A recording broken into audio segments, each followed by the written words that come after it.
आज भी यहाँ पर जो भक्त हैं देश से ही नहीं विदेश से मंदिर मैंने कहा बात करूंगा जी। अगर कोई रहने का यहाँ हो गया ठीक है, नहीं तो मैंने कहा महाराज का घर है यहाँ इनके चरणों में 1.25 महीने की उम्र थी तभी आपको आशीर्वाद मिल गया। ये महाराज जी यहाँ रहते थे, हमने कमरे भी दिखाए कि बाहर रहते थे, यहाँ पर बैठते थे। जिस कक्ष में हम लोग बैठे हैं इस पर भी महाराज जी जब गए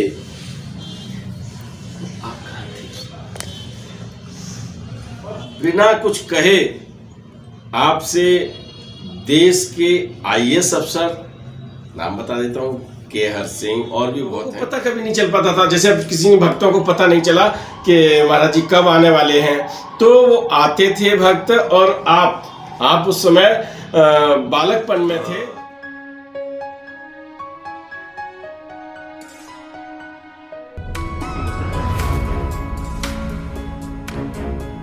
तो नमस्कार, आप देख रहे हैं धर्मदर्शन पत्रिका का YouTube चैनल दस्तक मीडिया। मैं विनोद शुक्ल आज बैठा हूँ महाराज जी के कार्यालय में, रेजिडेंस कम कार्यालय। मैं बार बार बता रहा हूँ कि आपको महाराज जी के मंदिर मिले, कई जगह महाराज जी जहाँ जाते थे भक्तों के घर मिले, लेकिन आज मुझे पहली बार महाराज जी का कार्यालय मिला है। एक तो डाक बगलिया अकबरपुर में, वहाँ भी मैंने बैठ के वहाँ के जो महाराज जी के भक्त और महाराज जी के परिजन और ग्रामीणों से बातचीत की थी। तो एक डाक बगलिया को हम कह सकते हैं कि वो राजनैतिक कार्यालय था, क्योंकि महाराज जी प्रधान रहे। हम जिस जगह बैठे हैं वो आध्यात्मिक तपस्या का या आध्यात्मिक आशीर्वाद देने का अधिकृत कार्यालय है, और वहाँ जो PA के रूप में काम करते हैं वो उस समय उनकी उम्र 7-8 साल की रही, पूज्य अमरनाथ मेहरोत्रा जी, और या आप अमर मेहरोत्रा कह सकते हैं। और अगर आपको लगता है कि बोलने में और ज़्यादा है तो एक निकनाम होता है ना, गुड्डू पप्पू, है ना, ऐसे ही आज तो कुछ अंग्रेजी चलन चल गया है, लेकिन आपका नाम बिल्लू दादा के नाम से, पहले बिल्लू था अब हम सबके दादा बन गए। मैंने रब्बू दादा को भी दादा ही कहा है, और तो आज बिल्लू दादा से पूछते हैं कि तब आपकी व्यवस्थाएं ऐसी चल रही थी, आप तब काम करते थे, तो आज भी यहाँ पर जो भक्त हैं देश से ही नहीं विदेश से भी भक्त यहाँ आज भी आते हैं। तो एक महिला भक्त, दादा क्या नाम है उनका? उनका नाम है रामरानी। नहीं, वैसे क्या नाम है? इवेट रोजर है ना? इवेट रोजर। मैं पूरा नाम तो आपके मुखारबिन से अच्छा लगता है वो। और उन्हें महाराज जी ने नाम दिया राम रानी। तो कहाँ की रहने वाली हैं? टेक्सास की है। आप भारत आना चाह रही थी, दादा क्या हुआ था जब वो भारत का प्लान कर रही थी? वो यही रह रही है, उससे कई सालों से वो कैची में रहती है। अच्छा, रामरानी है। अभी रह रही है? अभी भी रह रही है, आजकल कौसानी गई हुई है वो। अच्छा, तो बातचीत होती रहती होगी? हाँ, टच में। हिंदी आती है? बहुत अच्छा बोलती, माता जी से तो हमारे खूब बातें करती थी हिंदी में। तो हमको नंबर देंगे ना आप? हाँ, रामरानी का दे दूंगा। हमसे मत मांगना भैया, आप बहुत नंबर मांगते हो लोगों के, लेकिन चलिए मिलेगा तो मैं मिलवाऊंगा उनसे भी जी। हाँ, तो रामरानी जी जो थी जी, इनका हमारे पास फोन आया जी। ये बोली कि मैं लखनऊ आना चाहती हूँ जी। तो मैंने कहा आ जाइए आप जी। बोली मेरा रहने का इंतजाम करवा देना। मैंने कहा ठीक है, मैं मंदिर में आश्रम में क्योंकि रहती है वो वहाँ पे, तो मैंने कहा मैं बात कर लूंगा।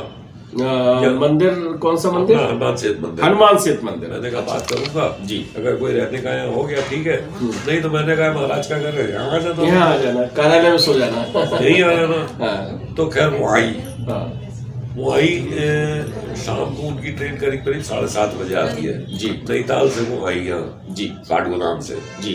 आके उन्होंने नीचे आई, आकर के ऑटो वाले को पैसे दिए और पैसे दे करके वो अपने ऊपर आ गई। खैर आई, बातचीत वगैरह होती रही, खाना वगैरह खाया हम लोगों ने जी। उसके बाद ये अपना इनको आगे जाना था गया जी, रामरानी जी को गया बिहार। हाँ, अच्छा, गया जा रही थी तो बोली कि टिकट हमें बुक करना है। तो खैर अपना उन्होंने कंप्यूटर निकाला और टिकट बुक करने के लिए उन्होंने अपने थैला पर्स निकाला, ढूंढने लगी कि वो उसमें उनके कार्ड वार्ड रखे थे ताकि पेमेंट कर दे ऑनलाइन। जी जी जी। तो कार्ड वगैरह जो है देखने के लिए उन्होंने इधर उधर देखा तो उनका बटुआ नहीं मिला। अच्छा, बटुआ जिसमें पैसे रखते हैं, पैसे, पर्स, उनके जितने क्रेडिट कार्ड्स और डेबिट कार्ड्स थे वो भी उसमें रखे थे जी। उसमें उनके करीब करीब $100-150 कितने थे वो पड़े थे उसमें, और उनका आइडेंटिटी कार्ड, उनका पासपोर्ट, मतलब सब कुछ उसी में, सब कुछ उसी बैग में था। कार्ड भी, बटुआ में ही जो सब कुछ था। क्योंकि लोग ऐसे ही सब थैले लेके चलते हैं जी जी। तो वो एक पर्स में उन्होंने सब रखा हुआ था। जी जी। अब ये आई हमारे पास रात को 10:30 बजे आई जी। कमरे में, हमसे बोली बिल्लू भाई पर्स नहीं मिल रहा है मुझको। अच्छा।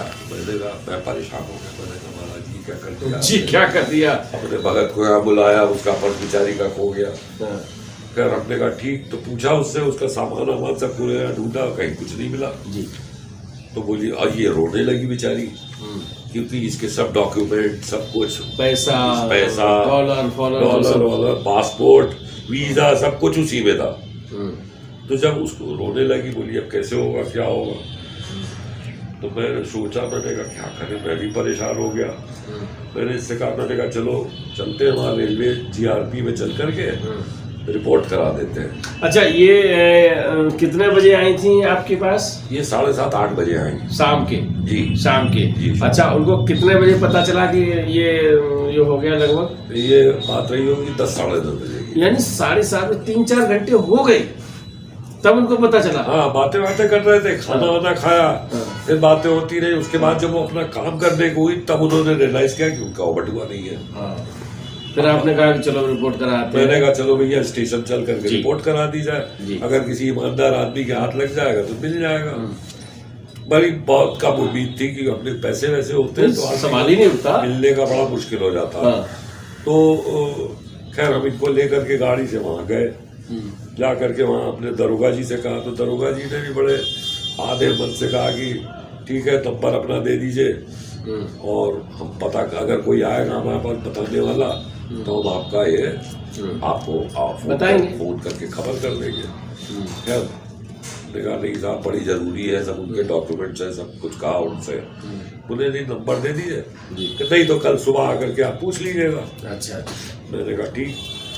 अब मतलब वहां से भी निराश जैसे ही लौट आए? वहां से आ गए, आए वहां से तो ये बेचारी रास्ते में हमसे बहुत परेशान कि बिल्लू हमें पैसे लेने पड़ेंगे तुमसे और इस प्रकार से कैसे काम होगा, क्या नहीं होगा जी।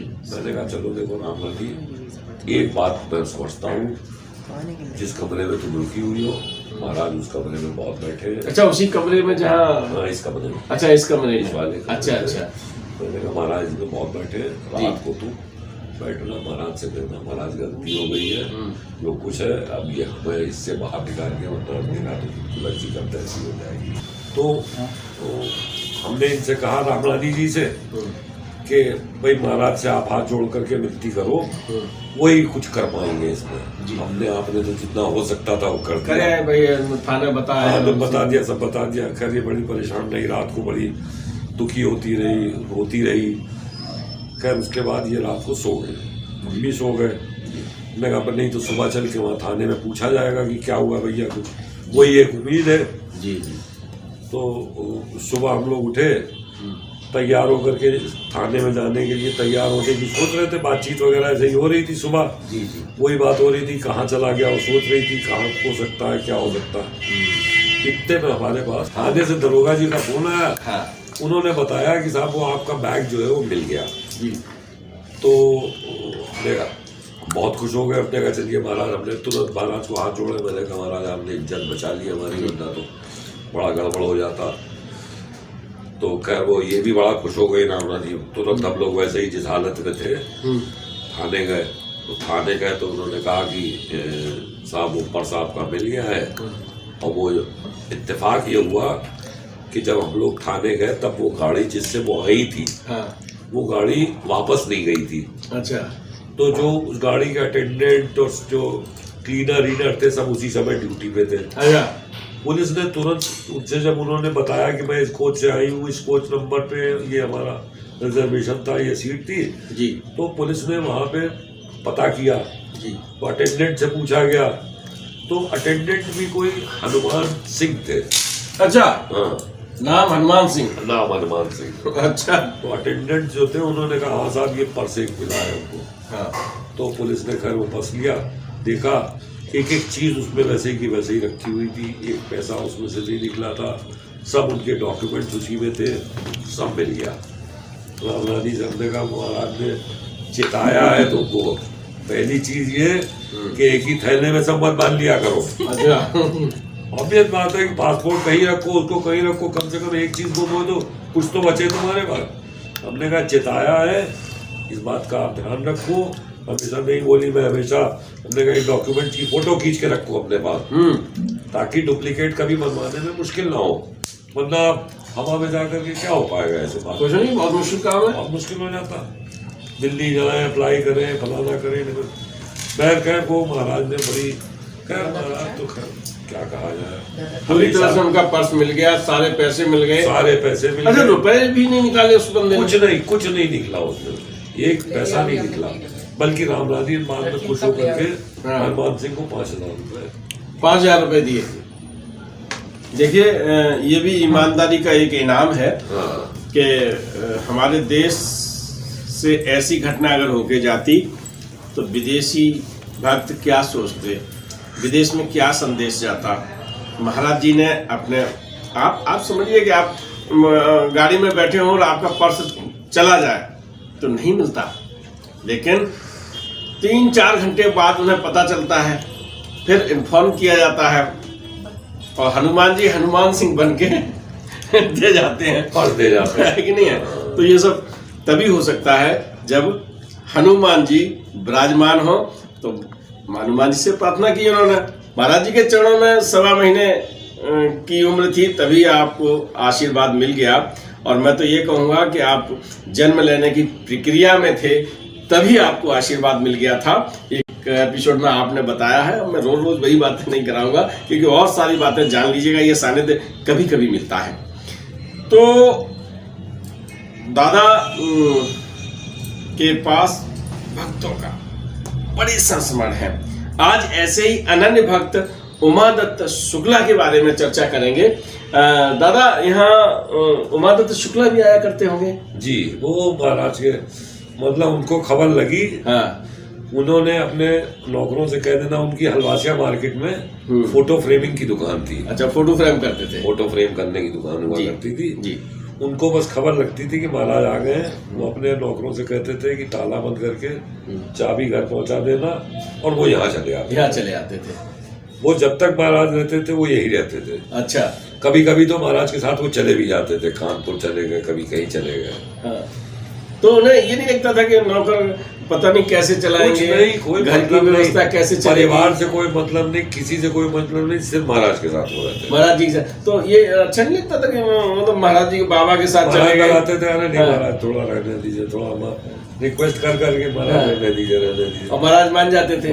सारे भक्तों से नहीं मानते थे, है ना? उमादत्त में कुछ अलग ही बात होगी। बिल्कुल ठीक बात है। तो उनके जो कितने बच्चे थे दादा? उनके एक बेटा तो हमें मालूम है, यहाँ हेड ऑफ डिपार्टमेंट होकर के फिजिक्स लखनऊ यूनिवर्सिटी में जी फिजिक्स डिपार्टमेंट में हेड होकर के रिटायर हुए हैं। अच्छा, बेटियां उनकी 2-3 बेटियां थी शायद, कुछ इसी प्रकार से जी। लेकिन उन लोगों का ऐसा कोई उसमें रोल नहीं रहता था। महाराज के पास भी दर्शन करने आना या कुछ ऐसे होना नहीं, मतलब उमादत्त व्यक्तिगत रूप से समर्पित थे बहुत ज्यादा। तो उमादत्त शुक्ला के यहाँ महाराज जी गए थे, मैंने सुना था कि बहुत लोग थे उनके साथ और भोजन थोड़ा ही था। अब एग्जैक्टली देखिए, अब ये सब चीजें हमारी आयु आप समझ लीजिए, हमें कहाँ जो कुछ इधर उधर से सुन पाते थे, बहुत सब कुछ वही जान पाते थे, बाकी तो फिर सब ये बड़े लोग थे सब। तो उमादत्त शुक्ला का ये तो समझ ही लीजिए कि इतने समर्पित व्यक्ति थे कि महाराज जी के आने की जैसे ही खबर मिली और वो आ गए, फिर ना उनको ये मतलब है कि घर कहाँ है और दुकान कहाँ है। मैंने आपको उमादत्त शुक्ला के बारे में बहुत सारी कथाएं सुनाई हैं और आज उनके बच्चे, उनकी बेटियां, मैंने ये भी सुनाया है कि उनके यहाँ फांके जैसी स्थिति होती थी। महाराज जी कैंची धाम में होते थे और आपको एक बार वाजपेयी आए थे ना वहाँ इंतजाम करना है, तो उनकी पत्नी ने कहा था कि भाई साहब आप कल तो सारा सामान दे गए, 60 रुपया खर्चा के लिए दे गए और आज पूछने आ गए, है ना। तो 60 रुपया महाराज जी उनका रूप रख के दे गए थे। सारी व्यवस्था महाराज जी करते हैं, आपकी भी करते हैं। तो दादा जीवन बाबा भी यहाँ आए हो? बहुत आए, जीवन दादा बहुत आए। जीवन दादा खूब यहाँ पर रहे? हाँ, जीवन दादा खूब आए। मैंने सुना है, जानते थे, बहुत अच्छी अच्छा, तरीके से जानते क्या थे। क्या करते थे जीवन दादा, क्या बातें किया करते थे आपसे? आप तो बहुत छोटे होंगे उनके, छोटे है ना। तो जीवन दादा हमने सुना था एक बार क्या वो महाराज जी के बड़े खिलाफ थे पहले? कोई आइडिया नहीं, कोई आइडिया नहीं है। अच्छा, यहाँ पर जब देखा है, खिलाफत उनकी नहीं देखी। खिलाफत नहीं देखी। चलिए, मैं आपको खिलाफत सुना चुका हूँ, है ना। आपने भक्त पूर्वक ही देखा है और भक्ति के रूप में। तो यहाँ जब रहते थे तो जीवन दादा की क्या दिनचर्या रहती थी?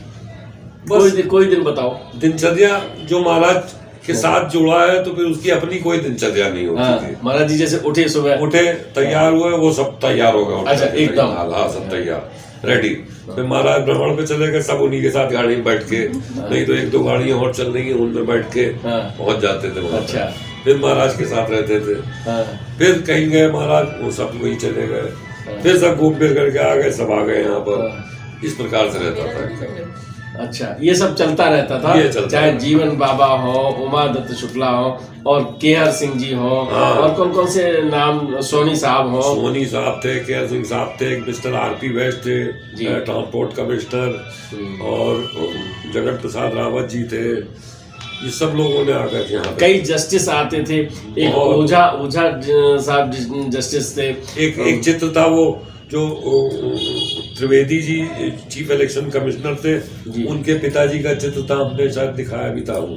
अच्छा, आर.के. त्रिवेदी जो थे, जी, उनके पिताजी बहुत भक्त थे महाराज के। अच्छा, हाँ, तो वो सब यहाँ पर आया करते थे। बिल्कुल। तो उन भक्तों को सब भोजन प्रसाद सब व्यवस्था यहाँ चलती रहती थी। तो मम्मी तो भोजन बनाते थक जाती होगी? मैं उसमें भी आपको मैं बताऊं कि इतनी बड़ी पतीली थी, अब तो खैर पतीली पता नहीं है कि नहीं, कहाँ है। इतनी बड़ी पतीली में घर का खाना बनता था जी। अच्छा, जैसे दाल बनी जी, और घर के लोगों के लिए बनी दाल, और एकदम से महाराज आ गए। अच्छा, कोई इंफॉर्मेशन तो आती नहीं, घुस आते थे, बस महाराज आ गए भैया, सब एकदम से भी 10 आदमी साथ में आ गए और बवाना शुरू हो गए। अच्छा, अब माँ भूख लगी, अब ऑब्वियस बात है, महाराज भोजन कराया गया महाराज ने। अच्छा, आते ही कहते माँ भूख लगी है? हाँ। माई कहते थे आपकी मम्मी से? जी, माँ कहते थे। अच्छा, माँ भूख लगी है। तो माता जी ने तुरंत उनको भोजन कराया जी। पिताजी आ गए, सब आ गए। उसके बाद भोजन कराने के बाद वो प्रसाद जो है वो मिला दिया जाता था जी। अच्छा, महाराज के साथ जो है उनको भी भोजन कराना होता था। अब वो उसी पतीली में से सबको दाल परोसी जाती थी। अच्छा, इतनी सी बटूली थी, उसमें वो 10 आदमी हो, 15 आदमी हो, सबको दाल परस के जा रही है, सबको दाल चावल रोटी खिलाई जा रही है। अच्छा, और उसी में से सब निपट जाता था, सब निपट, उसमें घर वाले सब लोग भोजन कर लेते थे। बिल्कुल। मित्रों, वो मैंने चूल्हा भी आपको अभी दिखाया था, और मैंने आपको चर्च लेने में भी यही चीज़ मिली थी। अशोका दीदी ने बताया था कि इसी में भोजन बनता था, और चाहे जितने लोग आ जाएं, कितने ही लोग आ जाएं, और भोजन चलता रहता था, भोजन समाप्त नहीं होता था। अन्नपूर्णा माता बिल्कुल एकदम पूरे हिसाब से मैनेज कर देती थी कि भाई किसको कितना चाहिए। और मैंने आपको कथा नंबर 101 में भी यही बताया था। दादा के समक्ष इसलिए बता रहा हूँ कि जब मेरे साथ ये घटना हुई थी तो मुझे नहीं मालूम था, आपके साथ भी जब ये घटना तो आपको भी नहीं मालूम था, लेकिन ये सब बाद में समीक्षा की गई कि मेरे साथ महाराज जी ने क्या किया, किस तरह से हुआ। तो आप भी पतीली छोटी रखें चाहे बड़ी, अगर मन से आप खिलाना चाहते हैं किसी को, बिल्कुल ठीक बात है, बिल्कुल मन से आप किसी को खिलाना चाहते हैं तो सामग्री की कोई बात नहीं है, कोई फर्क नहीं पड़ता। महाराज जी फिर उसमें बढ़ाते रहते हैं और जितना चाहिए होता है वो मिलता है। हम केवल आपको भोजन प्रसाद की बात नहीं बता रहे हैं, हम आपको ये बता रहे हैं कि सांसारिक इच्छाओं में भी यदि आपको महाराज जी को समर्पित करके आप अपनी अपने आवेदन दे देते हैं, अपनी बात रख देते हैं, तो परिस्थितियां चाहे कुछ भी हो, देर सवेर वो आपकी इच्छा महाराज जी पूरी करते हैं। ये महाराज जी यहाँ रहते थे, हमने कमरे भी दिखाए कि बाहर रहते थे, यहाँ पर बैठते थे। जिस कक्ष में हम लोग बैठे हैं इस पे भी महाराज जी बैठते थे, महाराज जी के भक्त आते थे, यहाँ दरियाँ बिछ जाती थी, ये सब कुछ आपने बताया। तो मैं ये क्यों मानूं कि ये कार्यालय है, मैं तो ये मानूं निवास है। देखिए, आप आज के समय में देखिए जी, तो एक मंत्री जी जो है वो अपने निवास स्थान से ही कार्यालय चलाते हैं। अच्छा, यही हाल उस समय के मंत्री, हमारे लिए तो मंत्री का सर्वे सर्वा महाराज थे, भगवान उनका, हाँ, उनका कार्यालय कम रेजिडेंस यही था। यहीं पे कार्यालय भी था, यहीं पे रेजिडेंस था। कार्यालय इसलिए था, हमारे पिताजी क्योंकि सरकारी नौकरी में थे, कहीं से कोई फोन का कनेक्शन होना था, कुछ होता था तो फोन हमारे यहाँ था, फोन से इत्तला कर दी जाती। कौन सी नौकरी में थे आपके पिताजी? पिताजी हमारे डायरेक्टर जेल इंडस्ट्रीज थे। जेल इंडस्ट्री के डायरेक्टर थे आपके पिताजी जी। वो महाराज जी के भक्त थे। वो महाराज के भक्त थे जी, अनन्य भक्त थे। भक्त नहीं कहा जाएगा, हम तो उनको अनन्य भक्त कहेंगे। मैं तो आपको भी अनन्य भक्त कहता हूँ, और आप अनन्य भक्त हैं। आपने न जाने कितने लोगों को भक्त की लाइन में खड़ा करके जीवन का उद्धार कर दिया। हम तो समझ लीजिए बस जो कुछ है वो उनकी कृपा से जी। तो ये कार्यालय जो था ये चल रहा था, तो फिर यहाँ कार्यालय में फाइलें चलती हैं, पत्र चलते हैं और कुछ चलते हैं। आपके यहाँ क्या होता था? अभी भी हाँ, हमारे पास पुरानी फाइलों को मैं जब कभी देखता हूँ, कागज आगज इधर करता हूँ, तो देखता हूँ उसमें बहुत सारे ऐसे पत्र। अब जैसे अंग्रेज आते थे जी, उनका वीजा एक्सटेंशन है, ये एक्सटेंशन है, लखनऊ चला जा करके वहाँ उनसे कहते, वो उनसे कह देंगे। अच्छा, मतलब महाराज जी के जो विदेशी भक्त आते थे उनको वीजा एक्सटेंशन करवाना चाहते थे, ये 15 दिन की अनुमति मिली, 4 दिन और रहना चाहते हैं, तो वहाँ जाओ लखनऊ में। तो यहाँ आता था, यहाँ आते थे, यहाँ बहुत अंग्रेज आकर के रहे। अच्छा महाराज जी, अब कैसे आपको पता चलता था कि महाराज जी जैसे कैंची धाम में है, वृंदावन में है, तो आपको डायरेक्शन कैसे मिलता था? चिट्ठी लिखते थे क्या? नहीं, वो रहता था, खबर होती रहती थी कि वैसे ऐसा कोई चिट्ठी या उससे कुछ नहीं होता था। नहीं, हमने सुना है कि आपके पास एक चिट्ठी है, आप दिखा दीजिए भाई हमको, जो चिट्ठी के बारे में बता, आप दिखा दीजिए। ये ऑफिस है, मैं कहना चाहता हूँ वो चिट्ठी मेरे को खोजनी पड़ेगी। नहीं, एक चिट्ठी हमारे ये, अच्छा, ये चिट्ठी, ये पत्र तो ये सिफारसी पत्र जो है ये सामने रखा है, इसीलिए मैं बता रहा हूँ। आपने बहुत ही हार्दिक आध्यात्मिक ऊर्जा को संरक्षित कर दिया है। ये बाबा नीम करोली का ये पत्र है, उन्हीं के हाथों में ये लिखा हुआ है, और सिफारिश भेजी है किसी बच्चे की। क्या लिखा है साहब, इसे पढ़ के बता दीजिए जरा। इसमें लिखा है ऊपर राम राम राम राम, ये अलग पर्चा है। अच्छा, आधे पेज पर राम राम राम राम लिखा हुआ है, ऊपर लिखा हुआ जी। बाबा जी का सूरज को आशीर्वाद। ये सूरज यानी आपके पिताजी को जी। बाबा जी का सूरज को आशीर्वाद, मौज करोगे जी। मौज करोगे जी, मैं इसलिए ये सब बताता जा रहा हूँ, आप बहुत ध्यान से सुन लीजिएगा। और ये सूरज के नाम लिखा गया पत्र है, आपके पिताजी के नाम, और ये आपको मिल रहा है, तो अपना बस सूरज जी की जगह आप अपना नाम लिख लीजिएगा, ठीक है ना? पढ़िए जी साहब।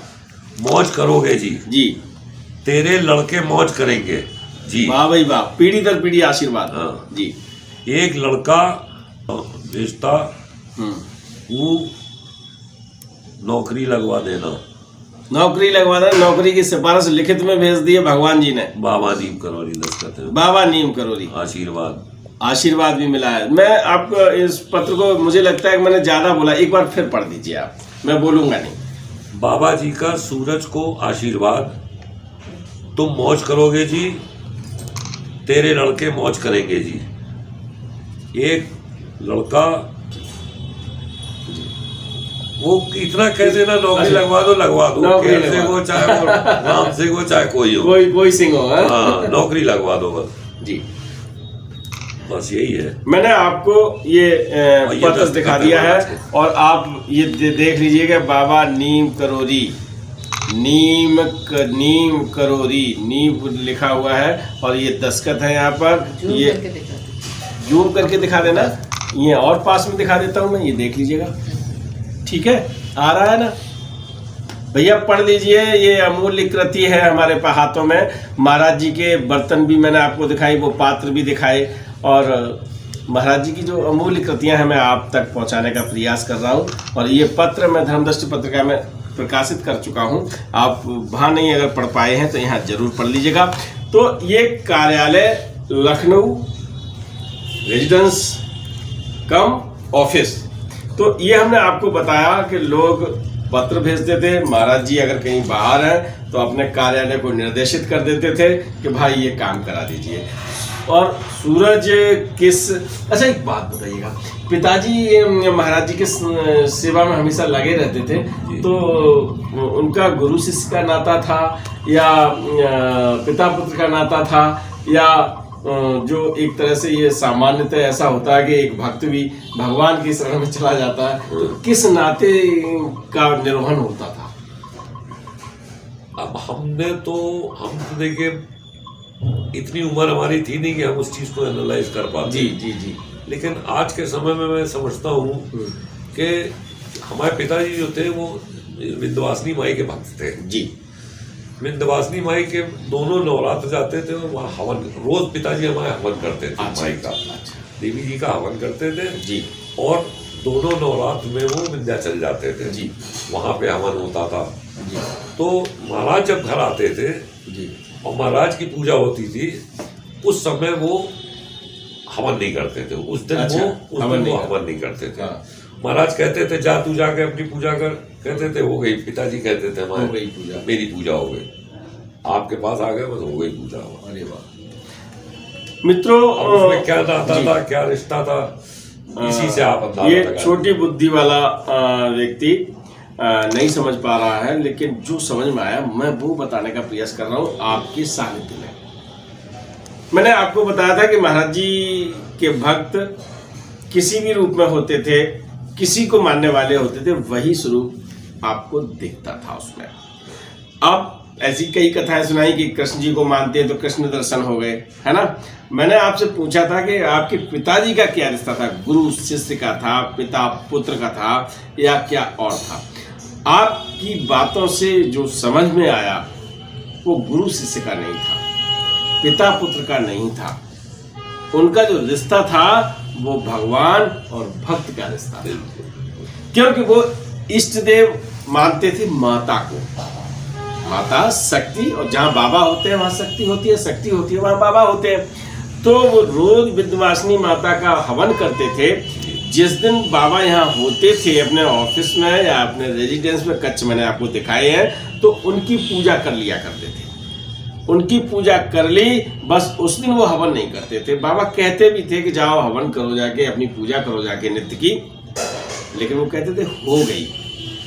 तो आप समझ लीजिए कि महाराज जी स्वयं में शक्ति धारण किए हुए थे, और मात्र पूजन जब हम लोग करते हैं तो आप किसी भी रूप में महाराज जी को मान सकते हैं, आप कोई भी रिश्ता रख सकते हैं। आपको बताऊं, मैं कैंची में जी विंध्यवासिनी माई की स्थापना कराई जी। तो पिताजी से महाराज ने कहा देख तू इनकी पूजा करता है ना जी, मैंने इनको यहाँ ला के बैठा दिया है, क्या बात, तेरे को वहां जाने की जरूरत नहीं है। यही मतलब आप देखिए कंसर्न। महाराज जो थे वो, अब वो भक्ति वाली बात कही जाएगी जी कि भगवान और उनके उसकी बात थी कि इतना ख्याल रखते थे वो जी। हम लोगों को जैसे पिताजी गर्मियों में जाना हो, पहाड़ जाना है, घूमने जाना है जी, पिताजी ने कहा महाराज के पास चले जाओ। हम बच्चों को एक नौकर के साथ भेज दिया जाता था, कैंची जाओ, कैंची जाओ। अब वो कैंची में गए, हम लोग कमरा वमरा खाली कर दिया गया, हम लोग वहाँ रहते थे जी। तो महाराज सबको डांट डांट करके, उसकी माँ मुझे खाना नहीं देगी, सब पहुंचाओ। अच्छा। देसी घी, इतना कनिस्टर भर के देसी घी, दूध, इतना इतना दूध कमरे में पहुंचता था। बच्चों को बच्चों की सेहत में कोई फर्क ना पड़े, माँ गुस्सा हो जाएगी, वो मेरा भक्त बहुत नाराज हो जाएगा। अच्छा, बहुत वो करते थे महाराज, बड़ा ख्याल करते थे। और हम लोगों को भाई कैंची में रहने का आनंद तो घर में ही आता था जी महाराज के साथ। तो कैंची आश्रम में जहां हम लोग ये चाहते हैं कि पल भर और रुके, हमें ठहरने का वहां अवसर मिल जाए, या हमको या थोड़ी देर रुकने का अवसर मिल जाए, ये सब इच्छाएं होती है। आपने बचपन में बहुत समय वहाँ पर आपको बिताने का अवसर मिला, भक्ति करने का अवसर मिला। और कैंची धाम में तो कहाँ कहाँ से लोग आते हैं, ये पूरे विश्व का आस्था का केंद्र बन चुका है। तो कैंची में आप बहन भाइयों सहित वहाँ रहते थे और वो भाग्यशाली सेवक भी रहते थे जो इन बच्चों की सेवा में लगे रहते थे। तो महाराज का संरक्षण बना रहता था, वो हमेशा ख्याल भी करते थे। देखिए, आप इतनी बड़ी व्यवस्था में ये भी पता है कि बच्चे आए हैं तो इनका कैसे, और जो अपने कैंची में कार्य सेवक होते थे उनसे क्या कहते थे कि माई हमको भोजन नहीं देगी, है ना। माता जी के लिए हमें कहते थे ये बच्चे दुबले हो जाएंगे तो माँ उनको भोजन नहीं देगी। बाबा ने भूखा छो भेज दिया बच्चों को सबको। तो ये इन बातों से स्नेह निकलता है और उस स्नेह को वही स्वीकार या वही जान सकता है जिसने पाया है। बिल्कुल ठीक बात। आप लोग भी पाइए आपके मुखारबिंद से, क्योंकि आप जब एज चाहे आपकी कोई भी हो, आप फिर 8-10 साल के बालक बन जाओ और 8-10 के बालक जब बन जाओगे तो वो पूरा आशीर्वाद आपका, आपकी शक्ति हस्तांतरित हो जाएगी, आपका प्यार हस्तांतरित हो जाएगा और आपका ये जो शक्ति का जो स्रोत है वो दूना हो जाएगा। क्योंकि जितना निकलेगा आपके पास पहुंचेगा उतना ही और शक्ति। महाराज जी कहा करते थे कि जब तक बांटोगे नहीं, तब खाली नहीं करोगे, तब तक बढ़ेगा कहाँ। बिल्कुल ठीक बात है। महाराज जी जब गए,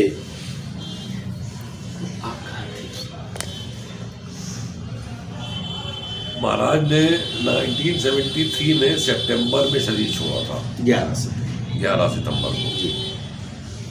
हम आपको बताएं, इससे पहले जुलाई की बात है, घर पे हमारे वहाँ एक टेलीग्राम आया जी कैंची से जी, जिसमें लिखा था कि बाबा जी आपको, पिताजी के लिए था वो टेलीग्राम, उसमें लिखा था कि महाराज आपको तुरंत बुला रहे हैं।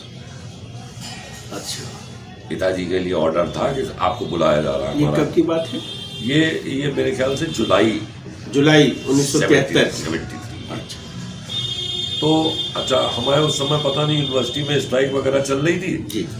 तो हमने पापा से कहा कि पापा हम भी चलेंगे। पापा बोले ठीक है। अच्छा, पिताजी थे, हम थे और एक सर्वेंट, पिताजी के साथ एक सर्वेंट जरूर होता था जी।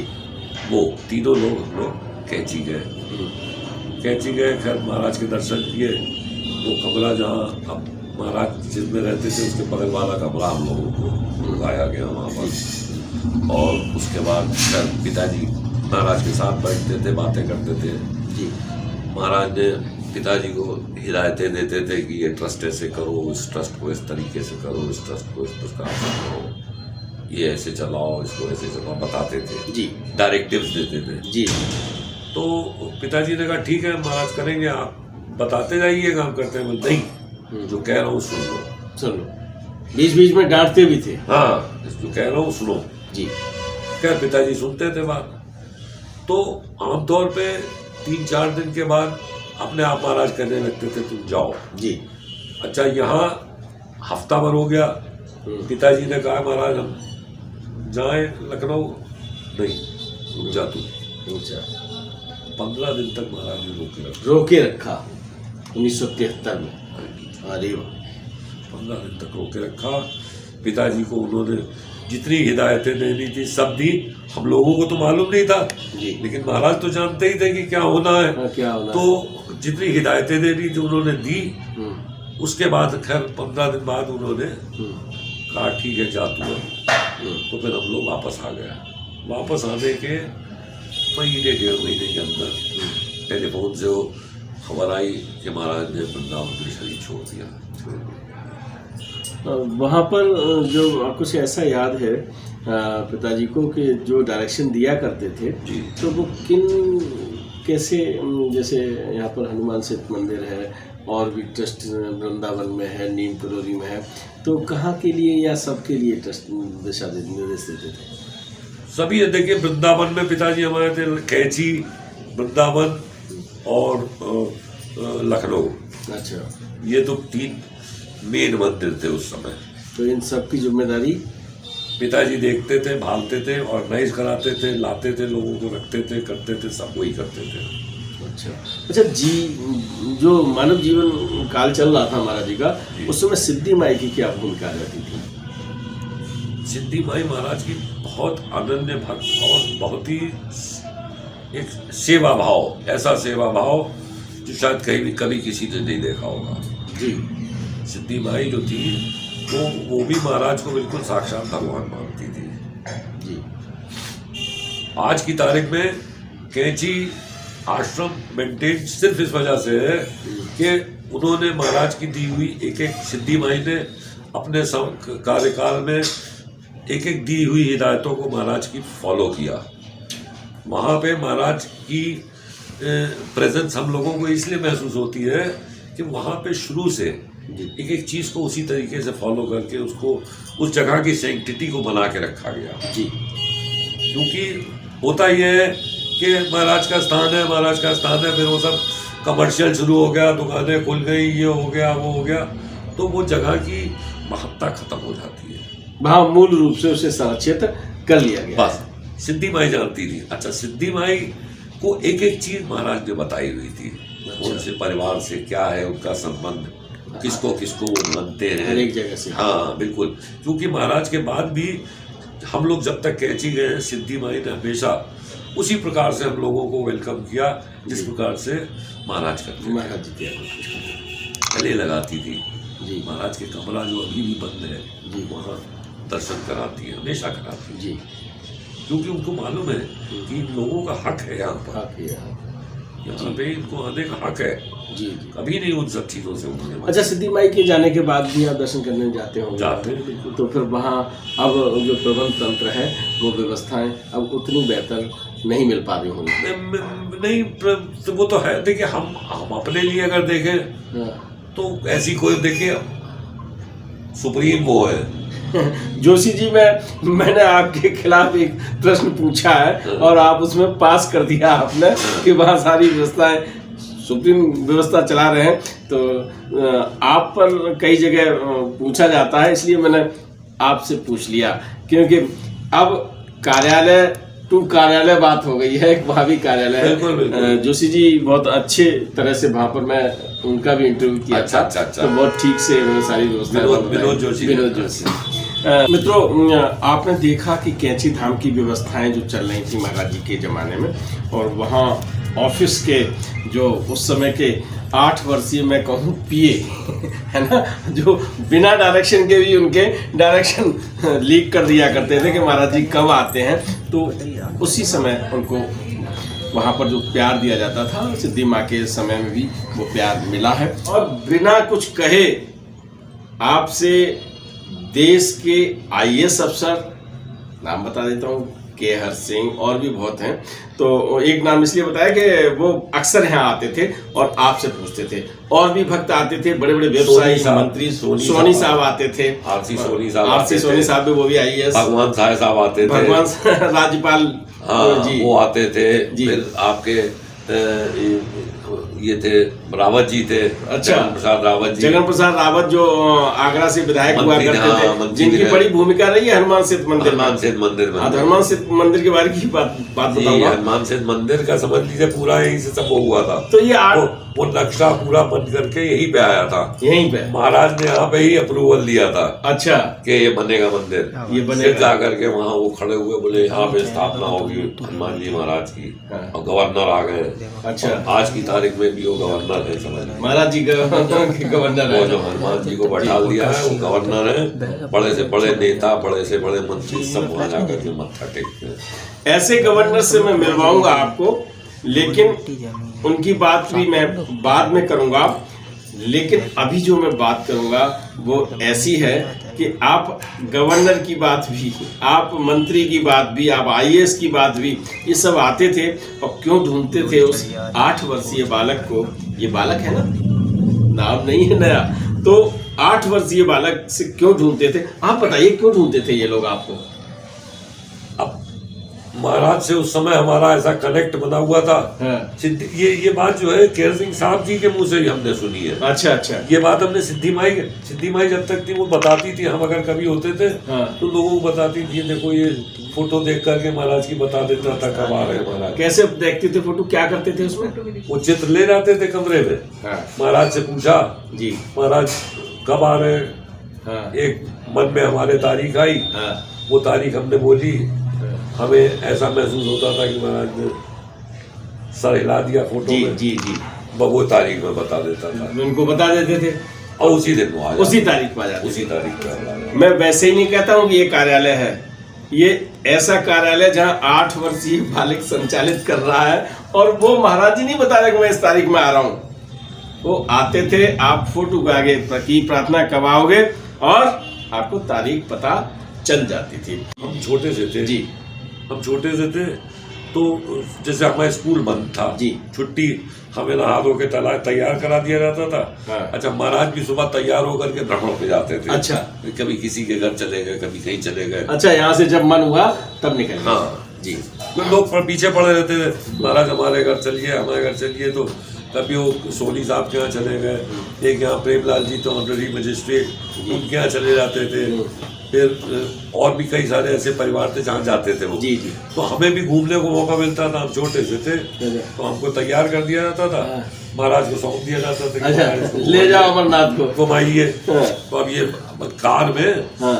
हमें बगल में बैठालते थे महाराज। हाँ। ड्राइवर होता था, महाराज आगे बैठते थे। अच्छा। पीछे दो तीन भक्त जो साथ में जा रहे होते थे वो जाते थे। अच्छा। जाते थे अपने महाराज जहाँ बैठे हम वहाँ अपने बच्चे अच्छे होते थे उनके साथ खेलते रहे इधर उधर। जब महाराज जाते थे तो अपने हमको लेकर के उछल पड़ते थे। एक मरतबा क्या हुआ कि ये जो हनुमान सेतु का पुराना वाला मंदिर है हनुमान जी महाराज का, जी जी, वहाँ गए महाराज, हम भी वहाँ थे। अच्छा, हमें लेके गए तो हम वहाँ पे खेल रहे थे, भीड़ में कहीं कोई महाराज को ले जा रहा था, महाराज चले गए। अच्छा। हम रह गए जी। हम वहाँ खड़े हुए तो वहाँ मोदी बाबा हुआ करते थे, पुजारी। अच्छा। तो उन्होंने कहा बच्चा तुम, हमने कहा मैं बाबा जी के साथ आया था, मैं तो रह गया, मैं महाराज छोड़ के चले गए। मैं उनसे ये बात ही कर रहा था, तब तक देखा गाड़ी पलट के आई। महाराज बोले कहाँ रह गया था, कहाँ रह गया था। दरवाजा खोला, बुला करके हमको बैठा ला पूरा ध्यान रखते थे कि कहाँ पे है ना। आज भी जब हम लोग कहीं रह जाते हैं, हमको जाना होता है लेकिन हम बैठ नहीं पाते गाड़ी में, है ना, तो फिर भगवान आपको मौका देते हैं और फिर उस मौके का फायदा आप भी उठाइएगा। आप अगर भगवान से इतना ही स्नेह करते, आपने कहा महाराज जी हमको छोड़ गए, है ना, अगर आप ऐसा कहेंगे, शिकायत जैसे ही आपने की, आपका काम पूरा, गाड़ी आएगी, आपको बिठाएगी और साथ ले जाएगी, और जीवन की यात्रा में आपको कहीं कोई कष्ट नहीं होगा। तो दादा किस कक्ष में महाराज जी बैठे? महाराज आते थे जब, हाँ, तो यहाँ पे एक पहले तखत बिछा रहता था यहाँ पर जी। ये आज अब तो एक कमरा बना ये हुआ है। कमरा बना हुआ है, यहाँ पर एक तखत रहता था उस समय इस कमरे में जी। आप देख लीजिएगा जी। दादा बैठ के बता। इस कमरे में तखत रहता था और महाराज उस पर बैठते थे जी। और जितने भक्त आते थे नीचे दरिया बिछी रहती थी जी। यहाँ पर ये दरिया बिछी रहती पूरा थी। कमरा भर जाता था जी। भक्त खड़ा जाते थे, सब बैठते थे, बातें होती थी, इधर उधर की बातें होती थी, कोई ऐसी शिक्षा दीक्षा की बात नहीं होती थी जी। बातें होती थी, लेकिन उसमें ही आदमी को इतना आनंद आता था उनकी महाराज के कंपनी में बैठ करके जी जी कि हटने की इच्छा नहीं करती थी जी। बताते थे महाराज जा जा। जा, बड़ी देर से बैठा है तू, जा, अच्छा। काय बैठा हुआ है, जा काम कर, ये कर जी। फटकारते थे। लेकिन नहीं महाराज, लोग हाथ जोड़ के कह रहे महाराज थोड़ी देर और बैठने दीजिए जी। थोड़ी, मारते थे। अच्छा। हाँ, कईयों को तो जो उनके बड़े वैसे भक्त थे जी। जिद्दी प्रकार के, जी। उनको पीटते थे वो जी। कहते सुनता नहीं मेरी बात, परेशान करता है मेरे जी। को, जी। पीछे पीछे लगा रहता है, जी करता है, बहुत डांटते थे। ये वही कमरा है जिसकी यादें आपको मिल रही हैं श्री अमर नारायण मेहरोत्रा जी से। तो मैं पहले घर आपको दिखा दूं। ये ऑफिस कम रेजिडेंस है महाराज जी का। चर्च लैन को वो कहते थे स्थायी निवास है, और आज हम आपको लखनऊ से ऑफिस कम रेजिडेंस के दर्शन करा रहे हैं। तो चलते हैं दूसरे कक्ष की तरफ। इसमें आते थे महाराज जी और यहाँ बैठते थे जी। अब चलते हैं दूसरे कक्ष की तरफ। हम आपको इस निवास में यहाँ लखनऊ में अभी मैं एक बात और बता दूं, ये जो आपको अभी सफ़ेद दाढ़ी में दिख रहे हैं ये बच्चे हैं अभी, क्योंकि मैंने आपको एक कथा सुनाई थी कि एक बालक गिर गया था जिसके चोट लग गई थी, और ये वही बालक है अभी हैं। हमारे लिए तो बहुत पूज्य है, और आप ये समझिए आज भी बालक के रूप में आप इनके दर्शन कीजिएगा। बहुत मुश्किल से ऐसा संयोग होता है कि मैं आपको कथा सुनाऊं और वो फिर हम आपको उनसे मिलवा सकें। चलिए पहले घर दिखाते हैं। ये देखिए महाराज जी का चित्र लगा हुआ है यहाँ पर। महाराज की पेंटिंग है, महाराज जी की पेंटिंग है, किसी ऑयल पेंटिंग है। ऑयल पेंटिंग चित्र देहरादून में चित्रशाला वाले थे जी, उन्होंने ये चित्र बनाया था। अच्छा अच्छा। और तब से ये चित्र हमारे वहाँ एक टंगा हुआ, आज भी लगा हुआ, महाराज के वहाँ लगा। अच्छा। और ये हमारी माता जी का चित्र है। क्या नाम है? श्रीमती प्रेमवती मेहरोत्रा। प्रेमवती मेहरोत्रा, जिन्होंने खूब खाना बना के खिलाया बहुत भक्तों को, महाराज को बहुत। कि उसमें जो है समझ लीजिए इनकी अभी हाल ही में इनकी मृत्यु हुई है 96 वर्ष की आयु। 96 वर्ष, 96 जी 96 वर्ष की आयु पाई, और समझ लीजिए 94 वर्ष तक तो उन्होंने हमें भी बना के खाना खिलाया है। अरे वाह, आप देख रहे हैं कि ऐसे लोगों से मिलना बहुत मुश्किल काम होता है कि जिनके हाथों से जो भोजन प्रसाद बना हो और महाराज जी ने वो भोजन प्रसाद लिया हो। तो आप दर्शन कर लीजिएगा।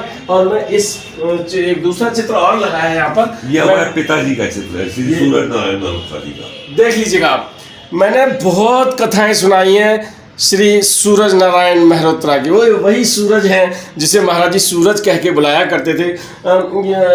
क्या करते थे आपके पिताजी? पिताजी हमारे डायरेक्टर थे जेल इंडस्ट्रीज में। जेल इंडस्ट्री या जेल डिपार्टमेंट? नहीं, जेल इंडस्ट्री। असल में ऐसा था कि जो सजा याफ्ता कैदी होते थे जी जी जी, उनको जेल में काम सिखा करके उनसे काम कराया जाता था। अच्छा। तो एक स्मॉल स्केल इंडस्ट्री हुआ करती थी जेलों के अंदर। अच्छा अच्छा। तो उसको डेवलप करने में, उसको पूरा चलवाने में उसके डायरेक्टर थे। देखिए भाई, मैंने भी आपको बताया है कि लखनऊ में महाराज जी रुका करते थे। सूरज नारायण मेहरोत्रा जेल इंडस्ट्री के डायरेक्टर हुआ करते थे। और मैं आज आपको आपके पुत्र से बिल्कुल उसका क्लियरिफिकेशन करा रहे हैं कि मैं बोलता था, कई भक्तों ने ये पूछा था महाराज जी के भक्तों ने कि भैया जेल इंडस्ट्री क्या होती है, तो आपने सुन लिया है। तो वो वही श्री सूरज नारायण मेहरोत्रा जी हैं। तो उनकी धर्मपत्नी के आपने दर्शन किए। महाराज जी वहाँ पर एक बहुत सुंदर चित्र लगा हुआ है, और आप देख लीजिएगा अभी भी फोटो से लग रहा है कि बोल पड़ेंगे। आप इस कमरे के ये चित्र जो है महाराज, ये चित्र देखिए हैं जी। ये वो चित्र है जो मैं ले जाता था कमरे के अंदर जी, और महाराज से पूछता था कि आप कब आ रहे हैं। अच्छा जी, ये वही वाला चित्र है।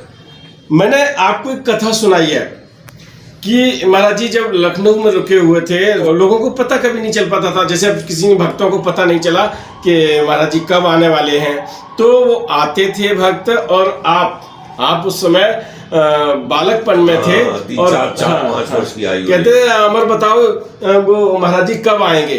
कोई पता नहीं था, कोई यही नहीं पता था कि कब आएंगे। कोई दूरभाष नहीं था, कोई मोबाइल नहीं था, कोई जमाना ऐसा नहीं था। लेकिन आप जाते थे, और यही चित्र है जिसको मैं प्रणाम करता हूँ। और ये देख लीजिएगा, ये बहुत गौर से देख लीजिएगा, पास से दिखा दीजिएगा। आप इस चित्र को आप अपने सामने रखते थे, और इस चित्र पे आए और फटाक से आपने प्रार्थना की। कैसे करते थे बताओ जरा। ये चित्र मैं ले जाता था कमरे में, छोटे कमरे में किसी अच्छा, और ले जाकर के महाराज से कहता था, हाँ बाबा जी कब आएंगे आप। हाँ। तो एक कोई तारीख हमारे दिमाग में जैसे आई, हाँ, जैसे आज फरवरी है, हाँ 22 फरवरी मान लीजिए, 22 फरवरी है, हाँ, तो हाँ, कोई मार्च की आई कोई तारीख, या कोई तारीख ख्याल में आई कि ये तारीख है। मैंने मुंह से बोला कि महाराज इस दिन आएंगे आप।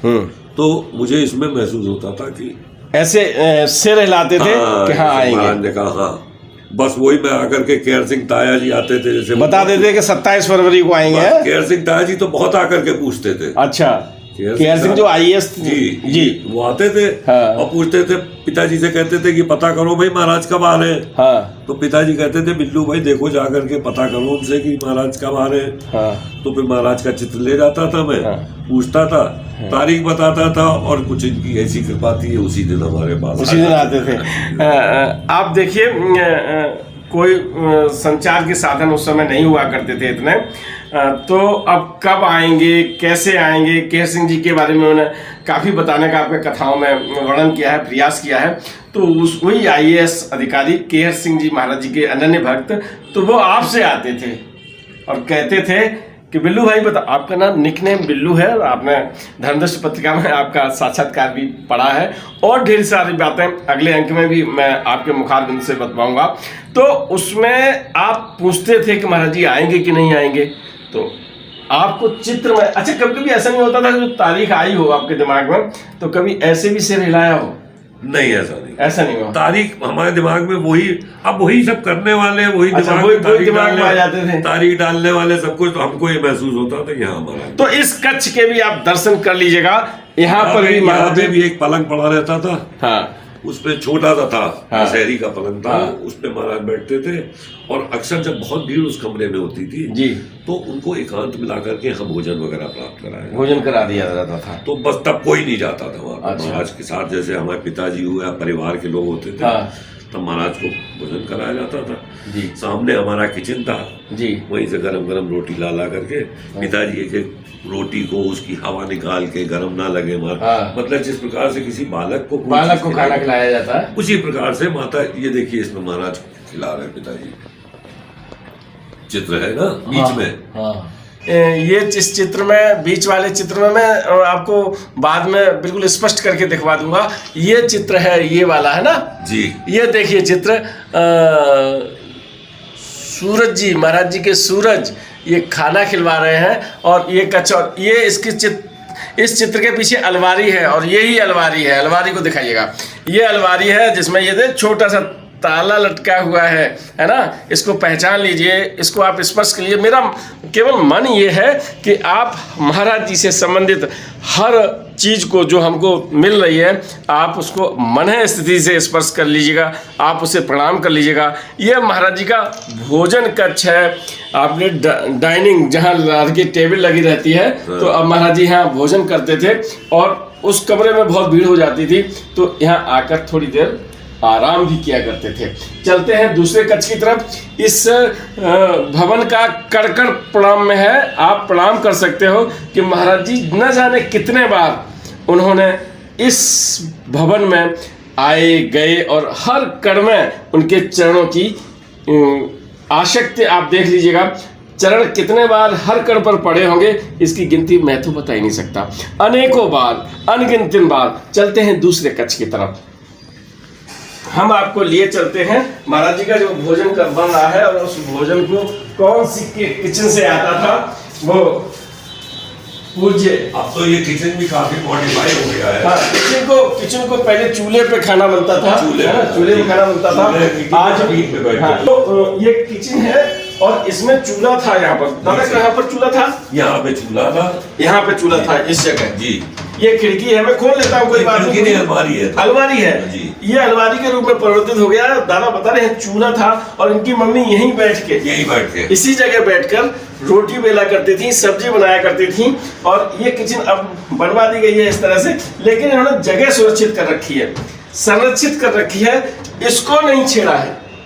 इस जगह को अलमारी चढ़वा के बिल्कुल पूरी तरह सुरक्षित कर रखा है। और क्योंकि आने वाली आगे पीढ़ी कभी यहाँ आए तो जान पाए कि महाराज जी यहाँ पे चूल्हा होता था, यहाँ पर आपकी मम्मी खाना बनाती थी, माई कहते थे। और हमने आपको बताया था ना, कथाएं तो मैंने कुछ ऐसी कृपा है कि वो मैंने पहले सुना रखी हैं और उसमें बताया था कि वो यहाँ पे भोजन बना के माई से खाना खाया करते थे, भोजन प्रसाद लिया करते थे।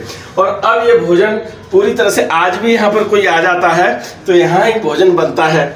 हमने आपको एक विदेशी महिला आई थी, उनको भी, क्या नाम था साहब उनका? राम रानी। उनकी कथा बाद में सुनाऊंगा, बहुत समय हो जाएगा, पहले दर्शन कर लीजिए इस मंदिर के। तो आइए हम भोजन प्रसाद कक्ष से आपको लिए चलते हैं। चले साहब, आप किस कक्ष में चल रहे हैं? अब ऊपर चलते हैं, आप छत पर चल रहे हैं। एक और मैं आपको लिए चलता हूँ द्वितीय तल पर। पहले तल पर आपने उनके कक्ष देखा जहाँ भक्त बैठते थे और दूसरे कक्ष में आप भोजन करते थे, महाराज जी को भोजन आप लोग करवाते थे।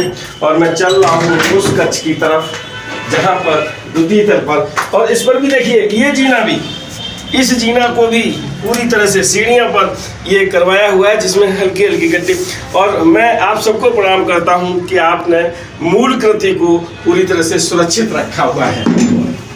यहाँ पर इस ये देखिए, ये यहाँ से मार्केट भी दिखाई पड़ रहा है, बाहर दिखाए। और इधर बैठकर महाराज जी कभी धूप में बैठा करते थे। यहाँ पर जाड़ों में धूप में गर्मी जैसे हुई तो बाहर बैठ जाते थे। ये दरिया वगैरह बिछ जाती थी, ये दरिया बिछ जाती थी। ये जगह है, आप इधर से दिखाएं, ये पूरी जगह पर यहाँ पर बैठ गए महाराज जी, और यहाँ पर भक्त लोग बैठा करते थे। और इसमें इस वाले तल पे जो है वो महाराज रहते थे। अच्छा, नीचे तो बैठना उनका जैसे आए हाँ, तो स्टॉप ओवर जैसे होता। अच्छा अच्छा, रुके वहाँ रेस्ट किया थोड़ी देर, वहाँ भी बैठ गए लोग तो बैठ गए, हाँ, वरना वो ऊपर आ जाते थे। अच्छा। फिर किस हम लोग छोटे छोटे बच्चे थे, जी, नीचे बच्चे, जगह पे बड़ी वैसा हो जाता था ना, जी जी, तो महाराज ऊपर आ जाते थे। जी, ऊपर आते थे वो। ये कच्छ है और जिसमें अभी बंद रखा जाता है, महाराज जी के लिए संरक्षित है। ये आज ये भी कच्छ बंद इसलिए है क्योंकि यहाँ बानर की बड़ी वो है, यहाँ बानर के रूप में अब उनकी रक्षा है। जी, आप इस कच्छ में आ जाइएगा तो देखिएगा, आज भी महाराज यहाँ पर विराजमान है। और ये वही तख्त है मुझे लगता जी, कि जिस पे महाराज जी बैठा करते जी थे। जी, इस पे बैठे। मैं स्पर्श करता हूँ और आप लोग भी मन स्थिति से प्रणाम कर लीजिएगा। ये वही तख्त है जिस पर महाराज जी बैठा करते थे, आप देख लीजिएगा। बहुत यही एक तख्त है हमारे पास इस समय। हमारे पास 2 तख्त थे। ऐसा सौभाग्य का क्षण कभी कभी आता है। आप देख लीजिए कि आज भी महाराज जी यहाँ विराजमान हैं। आप भले ही चित्र के रूप में, लेकिन मुझे लगता है कि आज भी यहाँ पर बैठे हम सबको आशीर्वाद दे रहे हैं। दादा, यहाँ पर महाराज जी बैठ जाते थे तो कौन कौन आता था इसमें? सब जो जितने भक्तगण आते थे, बड़े बड़े भक्तगण, मतलब जी, बहुत लोग। अच्छा, अब हम किसका नाम गिनाएं, किस किस को वो करें जी, लेकिन सब आते थे यहाँ। जितने भक्त यहाँ पर जिनको मालूम पड़ा तो ये भक्त आके बैठ पीछे जाते। भीड़ लगती थी, लोगों को पता चल जाता था, लगता है महाराज आए हुए, तो आ गए। दो दरवाजा खुला रहता होगा। खुला रहता था, मैं आते थे, लोग दर्शन करते थे। ये चित्र लगे हुए हैं, गणेश जी यहाँ पर विराजमान है। और यहाँ पर आज कुर्सी पड़ी है, यहाँ पर दरियाँ बिछी रहती थी। और महाराज उसी समय की, मुझे लगता है ये कुर्सियाँ नहीं उस समय की नहीं है, लेकिन छाप है। और यहाँ पर भी ऐसा ही था ये। हाँ, नहीं, ये भी थोड़ा अब सामान फर्नीचर वगैरह वो जी हो गया है जी, अदरवाइज ये कमरा भी यूज होता था। ये जगह भी, ये कमरा भी है, अब रख दिया गया है इसमें सामान। लेकिन महाराज जी के जो भक्त थे यहाँ पर भी बैठते थे और सामने बैठ के हाँ। आपको मालूम है ना कि कभी कभी महाराज जी कहते थे जाओ, बहुत देर हो गई, हाँ। भगा देते थे लोगों को, है ना, लोग जाना नहीं चाह रहे थे। लेकिन सच में कौन जाना चाहेगा हनुमान जी के पास से? हनुमान जी, हाँ, ये लोगों को उस समय ये पता नहीं था कि ये हनुमान जी हैं। नहीं, जो जानते थे वो जानते थे। हाँ, बिल्कुल बिल्कुल, हमारे हाँ। पिताजी जैसे हाँ। पूरी तरीके से वाकिफ थे इस चीज से। अच्छा, कि साक्षात भगवान है, साक्षात भगवान है, इस चीज को जानते थे। और जी। वो सुबह सुबह महाराज जब उठते थे, वो स्नान ध्यान कर लेते थे, उसके बाद वो महाराज की आरती होती थी, जी, चरण धोए जाते थे, आरती होती थी। हम बैठ जाएं। आप, मैं चाहूंगा कि आप थोड़ा सा यहाँ आसन ग्रहण करें, महाराज जी के तख्त के पास बैठ के थोड़ी बातें करें। जी, महाराज की आरती होती थी यहाँ पर प्रॉपर तरीके से, मतलब। और आरती भी हमें तो याद नहीं, लेकिन हमारी बहन जी को याद है, वो जो रामायण में। बहन जी का क्या नाम है? ज्ञानो बहन जी को। ज्ञानो बहन जी। जी। ज्ञानो बहन जी का साक्षात्कार लिया निशा पांडे ने, और आपने उस साक्षात्कार को देखा। उन्हीं ज्ञानो दीदी की बात हो रही है। मैं ज्ञानो दीदी का साक्षात्कार लिया, निशा पांडे पीछे बैठी हैं, जरा उनको दिखा दीजिएगा। निशा पांडे, इन्होंने ही ज्ञानो दीदी का इंटरव्यू लिया था और आपने देखा था, तो उन्हीं ज्ञानो दीदी की बात कर रहे हैं। जी, तो ज्ञानो दीदी बताती हैं कि जो जब भगवान का अवतरण हुआ था रामायण में, रामचरितमानस में, तो जो देवताओं ने महाराज भगवान के लिए आरती गाई थी, वो आरती हमारे पिताजी गाते थे महाराज के लिए। वो कुछ लाइनें एक आध याद हो। अब हम तो नहीं याद नहीं है। याद नहीं है। रामचरितमानस में हाँ, जो आरती देवताओं ने गाई थी, रामचरितमानस में देवताओं ने जो आरती गाई है वही बै प्रकट पाला। देखिए याद है ना। मैं बस इतना ही चाहता था, है ना, इतना ही चाहता था कि आप केवल 2 शब्द बता दें। तो ये यादें जुड़ी हैं इस घर से, इस मंदिर से, और भगवान मंदिर में रहते हैं। यहाँ पर आप देख रहे हैं कि कितने वर्षों के बाद आज भी उन यादों को सहेज कर यहाँ रखा है। ये ऐसे मंदिर हैं जहाँ लोगों को पता नहीं है, लोग जान नहीं पा रहे हैं। हमने आपको इलाहाबाद से चर्च लैन के जब दर्शन कराए और मुझे ये पता चला कि लखनऊ में महाराज जी का एक ऐसा ही ऑफिस कम रेजिडेंस है। समझ रहे हो ना क्या? ऑफिस कम रेजिडेंस यानी निवास भी है और कार्यालय भी है। तो यहाँ पर महाराज जी विराजमान रहते थे। मेरा बड़ा सौभाग्य है कि मैं उनसे। अच्छा दादा, एक बात और बताइएगा। बातें करने मैं तो आपसे कहता ही रहता हूँ, मैं अपनी बातें करता हूँ। मेरे दिल में जब ऐसी जगह आता हूँ तो फिर कुछ न कुछ ज्वार उठता रहता है। तो मैं अपने ज्वार तो फिर बाद में आपको बताता रहूँ। दादा से बात करते हैं। दादा, आप गिर गए थे, कहाँ से गिरे थे? नीचे हमारा एक छोटा कमरा है, उसमें दुछत्ती हुआ करती थी। दुछत्ती? मैं अभी आज उस कमरे को भी दिखाऊंगा जी। तो दुछत्ती वो थी, तो उस पे हम कहीं चढ़ रहे होंगे, छोटे से थे। हाँ। तो चढ़ रहे थे तो हाथ हमारा फिसला, ऊपर से नीचे गिर धड़ाम से। कितनी उम्र रही होगी आपकी? मैं रहूंगा 5-6-7 साल का। अब बस 0 लगा है उस पर, और जिसके आगे 0 लग जाता है वो 10 गुना हो जाता है ना। ऐसे ही एक और 0 उम्र के पायदान पर लगेगा जो हम चाहेंगे कि हमें तो 600 साल तक जो है आपका पीढ़ी दर पीढ़ी आशीर्वाद मिलता रहे। दादा, ये कच्छ महाराज जी का एक तरह से ये मान लीजिए कि यहाँ भक्तों से भी मिलते थे और इसमें आराम भी करते थे। तो इसी पे लेट जाते होंगे? जी, इसी पे लेट जाते थे। आज भी आपने बिस्तर लगा के रखा है? जी। आज भी महाराज जी लेट रहे हैं। ये कच्छ है, इसमें बहुत सौभाग्य है कि हम यहाँ पर आपको उनसे मिलवा रहे हैं जिन्होंने और बातें अभी मैं करूँगा बैठ के नीचे, लेकिन यहाँ मैं उस स्थल के दर्शन कर लीजिएगा जो अभी आप तक नहीं पहुँच पाए थे। वो स्थल जो शायद मैं इसलिए लगा रहा हूँ कि पता नहीं किसको श्रेय देना था, लेकिन ये मेरा सौभाग्य है कि हम आपको उस स्थल के दर्शन करवा रहे हैं जहाँ से महाराज जी अपना कार्यालय तो जरूरत है ना, क्योंकि महाराज जी को राजनीतिक अनुभव भी है। कहाँ से? प्रधान थे गाँव के, है ना। और संत अगर ऐसी व्यवस्था न करें, देवता ऐसी व्यवस्था न करें, तो फिर कैसे चलेगा? तो ये लखनऊ में जो कार्यालय है वो मैं दिखा रहा हूँ।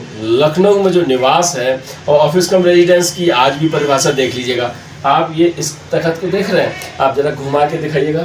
ये इस तरह से बिल्कुल ऐसे ही लेते जाइएगा और अब आप देख लेंगे कि एक कच्छ और है। आज भी ऐसे ही ऑफिस होते हैं कि एक ऑफिस पड़ा हुआ है बेड, और अभी भी आपको ऐसे डॉक्यूमेंट्स मिल रहे हैं। हाँ। जैसे किसी ने चिट्ठी लिखी जी कि तब हमारे पास एक चिट्ठी अभी हमें हाल में मिली थी, अभी मैं निकालनी पड़ेगी, ढूंढनी पड़ेगी। जी। उसमें महाराजा विजयनगरम जो थे, हाँ, जो विजी के नाम से जो क्रिकेट खेलते थे पहले जी। और क्रिकेट की कमेंट्री बोलते थे जी, वो विजी की माता जी ने वो चिट्ठी लिखी है जी। तो एक चिट्ठी उन्होंने हमारे पिताजी को लिखी है, हाँ। एक चिट्ठी उसमें महाराज को लिखी है। अच्छा। उस चिट्ठी में लिखा गया है कि उनके पुत्र जो महाराजा विजयनगरम है, उनका कोई सर्जरी ऑपरेशन होने वाला है जी। इस कारण वो कह रही है कि महाराज से कहो कि वो ठीक हो जाए, आशीर्वाद दे। आशीर्वाद मांगने के लिए उन्होंने चिट्ठी लिखी है।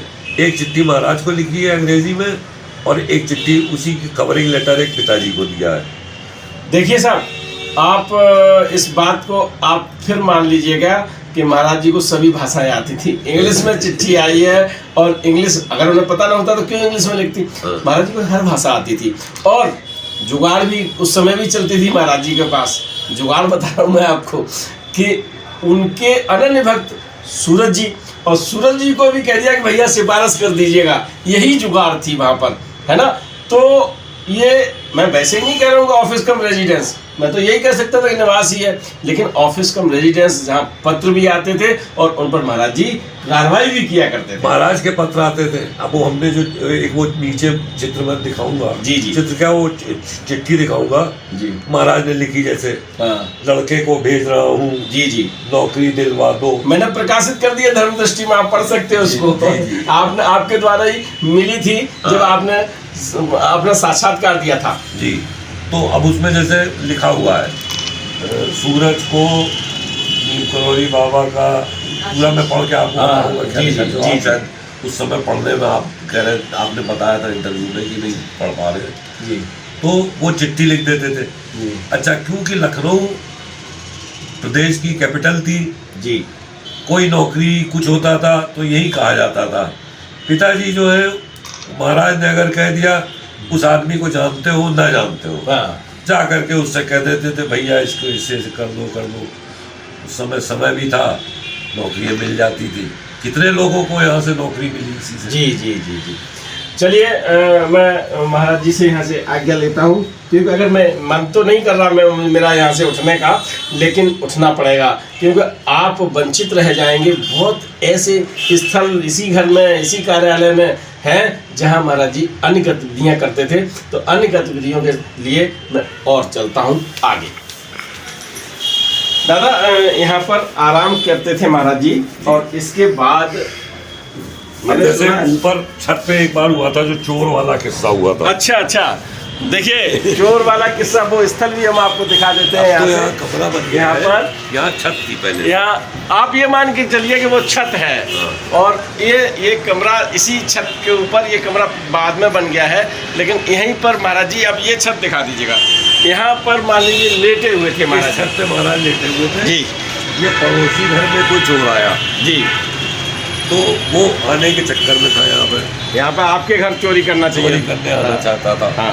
तो महाराज जो थे, महाराज लेटे थे जी, पिताजी भी, रात का टाइम था जी जी, भक्त वगैरह चले गए थे, जो साथ में रहते थे महाराज के वो सब भक्त थे जी। तो कच्छ के सामने खड़े हुए हैं, यहाँ पे खड़े हो जाए साहब, यहाँ से बिल्कुल सही होगा। ये कच्छ हम छोड़ना नहीं चाहते, लेकिन यही बात बता देते हैं कि आप ये मान के चलिए कि ये छत है, वो दिखा दीजिएगा उधर। हाँ, इसके ये है ना, इसके छत के ऊपर जीना इधर है, जीना दिखा दो ये, और जीना के ऊपर ये इस तरफ से ऊपर जाएगी, और छत ये मान लीजिएगा। मान इसलिए लीजिएगा, इधर कमरा बन चुका है, तो इस कमरे पे क्यों लेटे थे महाराज जी, और रात भर पहरेदारी की थी। सुनिए आपके मुखारबिंद से। तो महाराज यहाँ लेटे रहते थे जी, लेटे, तो उस दिन भी लेटे थे। तो पिताजी ने कहा कि महाराज अब देर हो गई है, देर के समय में अब आप चलिए नीचे चल के विश्राम कर लें महाराज जी। नहीं नहीं, मैं यहीं बैठूंगा। हाँ, बैठे रहे। पिताजी भी साथ में उनके थे जी, जब तक, क्योंकि जब तक महाराज विश्राम के लिए नहीं जाते थे, पिताजी नहीं हटते थे। तो जब महाराज लेटे रहते थे, लेटे रहे, खुराटे लेने लगे। अच्छा। तो पिताजी को लगा कि अब शायद सो गए। फिर जैसे ही पिताजी हटने को, कहाँ जा रहा है?